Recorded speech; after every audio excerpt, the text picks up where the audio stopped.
Satyashodhak news. ग्रहयोग क्या कहते हैं इसका लेखा जोखा इसमें आ रहा है।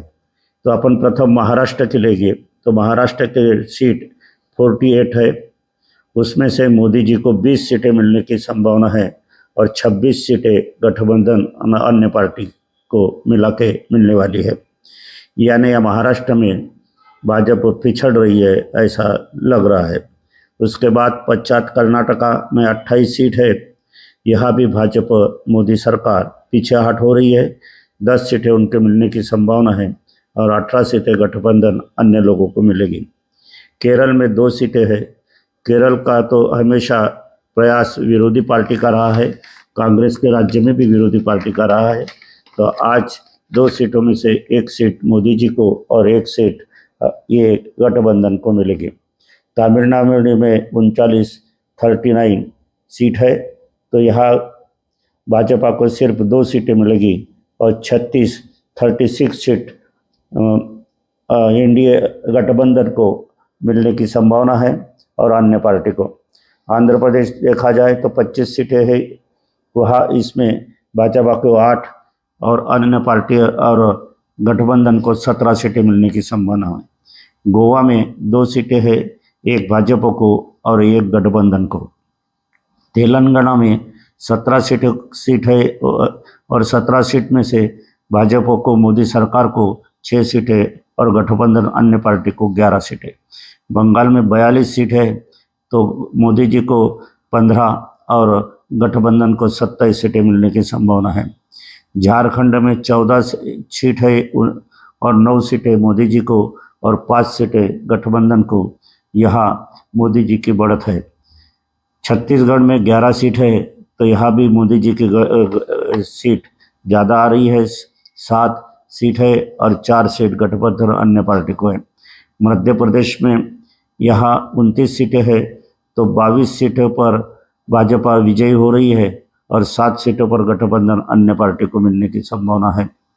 गुजरात को 26 सीटें हैं, इसमें से 23 सीटें भाजपा के खाते में जाने वाली है और 3 गठबंधन और अन्य खाते में। राजस्थान में 26 सीटें हैं, तो 16 सीटें यहाँ भाजपा को और 9 सीटें गठबंधन अन्य पार्टी को मिलने की संभावना है। पंजाब में 13 सीटें हैं, तो भाजपा को केवल 2 सीटें मिलेगी और 8 सीटें अन्य पार्टी को मिलेगी गठबंधन को। हरियाणा में 11 सीटें हैं, तो हरियाणा में 11 सीटें तो मोदी सरकार को 5 और 6 अन्य पार्टी को मिलने की संभावना है।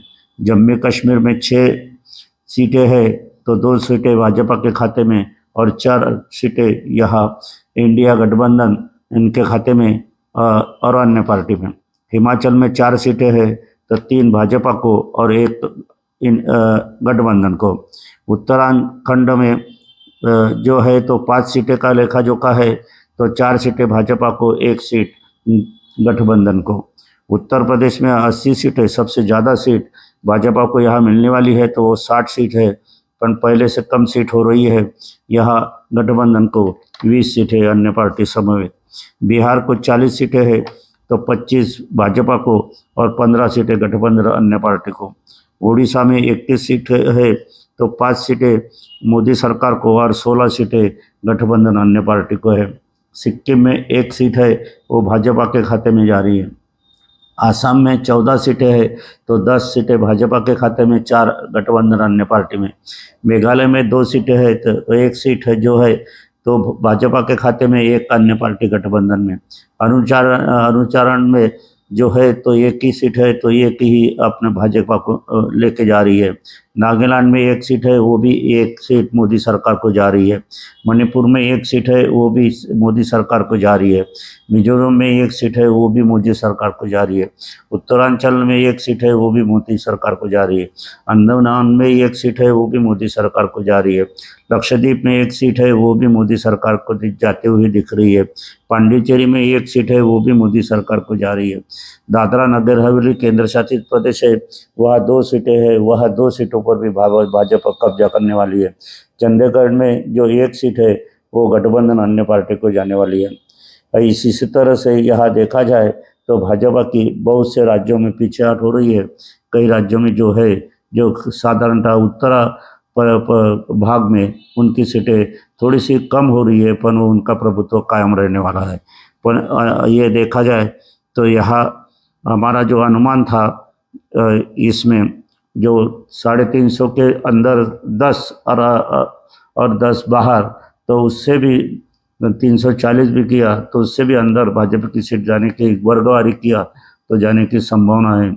यह भाजपा को नुकसान होने वाला है इस वर्ष, इस निवडणुकों में, इस इलेक्शन में।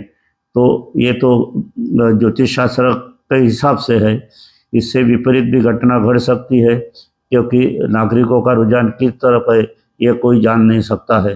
पर ग्रह योग के माध्यम से यह देखा जाए तो राहुल गांधी उदयमान होने वाले हैं। शरद पवार जी यह इलेक्शन का, भारतीय राजकारण का पितामह जरूर होने वाले हैं। वहाँ सुप्रिया सुळे की जीत निश्चित है। उसी तरह से रावेर में भी रक्षा खड़से और श्रीराम पाटिल, इसमें काटा जोड़ है। ये कौन जाएगा, कौन आगे जाएगा, कौन पीछे जाएगा। तो रक्षा खड़से बहुमत से पीछे आई थी लाखों से, तो इस बार उनके ग्रह योग अपन ने देखा तो थोड़े कमज़ोर होने वाले हैं। तो वो जीत कर भी आई तो कम वोटों से आने वाली है। श्रीराम पाटिल भी वो दौड़ रहे हैं और उनकी मेहनत भी कामयाबी होने की तरफ भाग रही है, और वो भी यहाँ यश की तरफ भाग रहे हैं। यह यानी कुतूहल जन्य रावेर विभाग का नसीब है। इसी तरह से राहुल गांधी के ग्रहयोग जो देखा जाए तो वृश्चिक राशि की है, मोदी जी की भी वृश्चिक राशि की है। तो मोदी जी की वृश्चिक राशि से दोनों पे सरीके होने हो भविष्य शास्त्र से होने को चाहिए, परंतु हमने एक नवीन सूत्र निकाला है। तो जिस समय दोनों की राशि एक होती है तो दूसरा अक्षर लेना चाहिए। तो नरेंद्र जी का र लिया है हमने और राहुल गांधी का ह लिया है। तो र यह तुला राशि का आता है और ह उनके राहुल गांधी की चाल ढाल से कर्क राशि आती है। तो दोनों भी कामयाब होने वाले हैं। यानी पिछले सरकार से, पिछली बार से राहुल गांधी निश्चित ही आगे जाने की संभावना है। गठबंधन जोर मारेगा यह मात्र निश्चित है। शरद पवार फिर से इलेक्शन के राजकारण के बादशाह बनेंगे।